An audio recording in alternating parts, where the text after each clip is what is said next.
Hi guys, it's AKA Scooter coming to you with a utility knife review. This is the Tirant razor from XC Designs, their third version of this. I've been debating this guy for a little while and finally decided to definitely bite the bullet on it.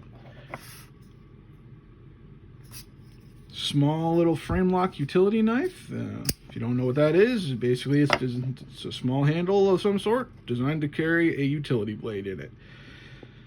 These are super useful for breaking down cardboard, a lot of general office cutting, a lot of general purpose. I've carried dedicated one of these for many years and found that it was never lacking very much. So this particular one is made a little bit better. It's a little more beefy, a lot more thickness to the scales, a lot more dedication to getting this to be feel like a more premium knife, which it does. It totally does. A lot of titanium here and everything. Steel bar insert in the lock. Very well made. This design, actually, the biggest thing for me in this one is that this allows you to choke up. You know, if you can zoom, I can zoom out here. This allows for a full four-finger grip, where it's thumb on the top and okay, let's face it, you're never going to use this for a stabbing I mean, you're not going to use this for some sort of like tactical stabbing motion. So the fact that my finger is here, that close to the blade, I would have to be doing something incredibly stupid with this knife to really hurt myself on it. I mean, I suppose you had to choke up there, you can use this little choil. I think that's more for indexing where you are, though. But this is the little blade they came with. I believe they gave me a few more in the package, which I'm going to go over next. This is the package that it comes in. This is really cool. I mean, they give you extra of everything. I mean, extra body screws, pivot screw, lock bar insert. Mine, I got the little pry bar insert over here, but they give you the other one in the case anyway. I actually took this apart to install some of the extras, which at this point is the ruler scale, the pry bar, and the aftermarket clip here. The normal clip is a little bit longer, goes down to about here. I just wanted something a little shorter. That brings me to my only real gripe about this design. This comes out just fine. Like from the factory, these are Loctited. I may have already said that, but I may not have too. Everything that's factory Loctited, not that big a deal. Where it is a problem, shut this up, this little screw right here, it's a two-parter in here. This has the problem of being so small that it's hard to get anything on it. It's hard to get a T6 in there and actually be able to torque it like you need to, because I switched out this little piece here, so you need to undo this, and that will cause this to spin a bit. And then once you get them finally out, this will pop out once you get, you know, the whole thing taken apart, because there's it actually has a little piece in here that holds it to the scale.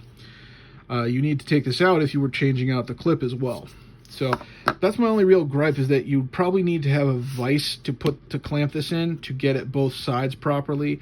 I may have needed to heat it up a little bit more. That might have helped. I used a heat gun, which really didn't make it hard. You could always use you could use a torch. You're going to want to be real careful with that though. So, but like the pivot came out no problem. Real easy to get apart.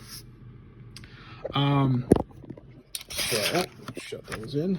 But yeah, like they throw a lot of extra parts at you. So if you ever need to replace something, this has a very long service life.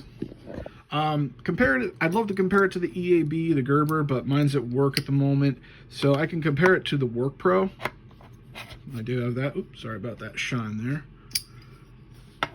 Yep. So I mean, very similar designs, beefier construction, but something like this, you're not going to care if, you know, it's 15 for two of them. You know, you're not going to care if you lose this. So it fills they both fill a role. This one just happens to be a little bit more beefy. Definitely, it carries a better price tag for it. And then compare it against, then we can compare it against something like, you know, something everybody knows, and I think we're going to do the PM2. Yeah. So if you're looking for yourself a dedicated utility cutter, you know, it's a good design.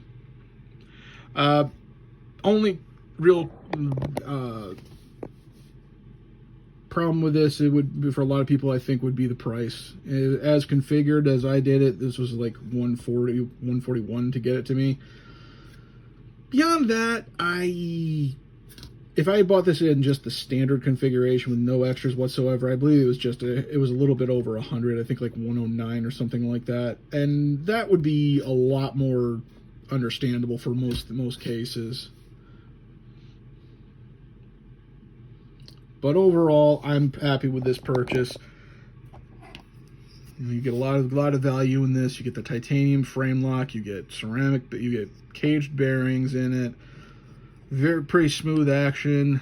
It's not, now as it is, it's not drop shut, but it's, you know, drop close most of the way. And it's a quick deploy. I mean, do I love thumb studs and thumb holes? Absolutely. But this is fine for what it is. It gives you a lot of value for what it is. So, all right, everyone, I'm going to leave you off with a little pearl of wisdom here.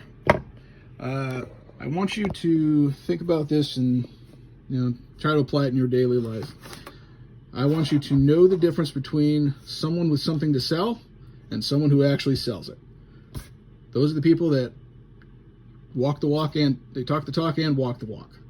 You know, so when these are the both, you know the difference between someone who boasts and someone who boasts and can do what they boast about. So take that little nugget and use it in your daily life. Become a doer. Don't be a talker. Be a doer. All right, guys. I want you to take care and have a great week. This is AKA Scooter, and I'll see you in the next video.